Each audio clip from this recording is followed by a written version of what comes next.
Assalamualaikum dan salam Malaysia Madani. Kadar kemajuan keseluruhan projek laluan rel Pantai Timur (ECRL) telah mencapai lebih 56% sehingga November lepas. Menteri Pengangkutan Anthony Loke Siew Fook berkata kemajuan projek mega itu selari dengan jadual penyiapan projek dari Kota Baru Kelantan ke Terminal Bersepadu Gombak pada Disember 2026. ECRL dijadualkan beroperasi pada Januari 2027. Katanya, tahun 2023 merupakan tahun kemuncak pembinaan projek berkenaan. Ia telah memasuki fasa baharu pembinaan sejak awal tahun ini, merangkumi pemasangan rasuk jejambat, pembinaan stesen dan pembinaan depot kereta api. Sebelum pembinaan sistem elektrifikasi, semboyan dan telekomunikasi bagi pengoperasian kereta api penumpang dan kargonya.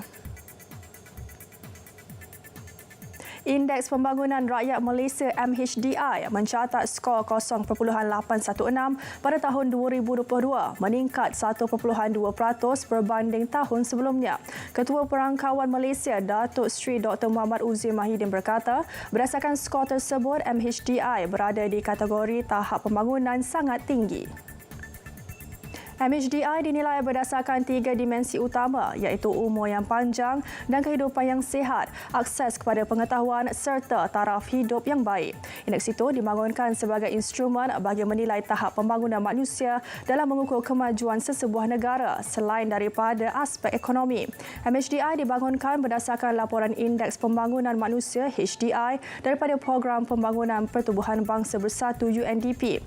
Indikator MHDI juga merupakan salah satu daripada 7 penanda aras dalam ekonomi madani dan sebagai sasaran jangka sederhana yang ditetapkan dalam tempoh 10 tahun.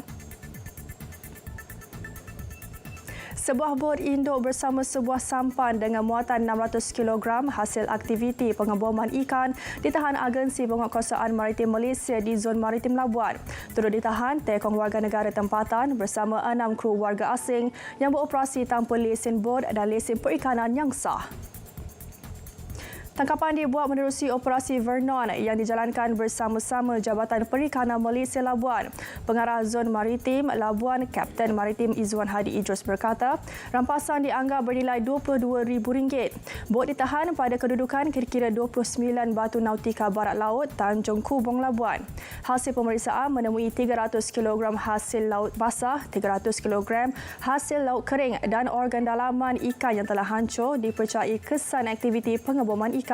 Peralatan mengebom ikan turut dijumpai.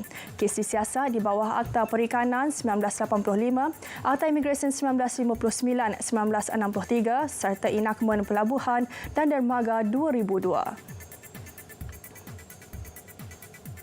Penggunaan Smart Hydro Bike menjamin kebersihan Sungai Melaka, khususnya menjelang Tahun Melawat Melaka 2024. Basikal air yang dibangunkan Universiti Teknikal Malaysia Melaka UTM itu dilengkapi sistem perangkap sampah dan mampu membantu proses pembersihan sampah yang terapung di permukaan air. Esko Sains Teknologi Inovasi dan Komunikasi Digital Negeri, Datuk Fairul Nizam Roslan berkata, setakat ini sebanyak 10 unit Smart Hydro Bike berjaya dihasilkan. 6 daripadanya diserahkan kepada Perbadanan Pembangunan Sungai dan Pantai Melaka (PPSPM) untuk digunakan di Sungai Melaka. Seekor ikan paus kelihatan berenang di pesisir pantai di Perth, Australia, mendekati pelancong yang sedang bermandi manda. Video drone pengunjung menunjukkan saat puluhan pelancong berenang di pantai Perth dan mengambil peluang menyentuh haiwan mamalia itu. Menurut media tempatan, ikan paus tersebut kembali ke laut dalam selepas kira-kira sejam berenang di pantai tersebut. Sementara pengunjung pantai bimbang akan kesihatan dan keselamatan haiwan itu kerana insiden sebegitu amat jarang berlaku. Semasa 4 berakhir di sini, dari sungai hingga ke segara, Palestin pasti merdeka. Malaysia Madani tekad perpaduan penuhi harapan.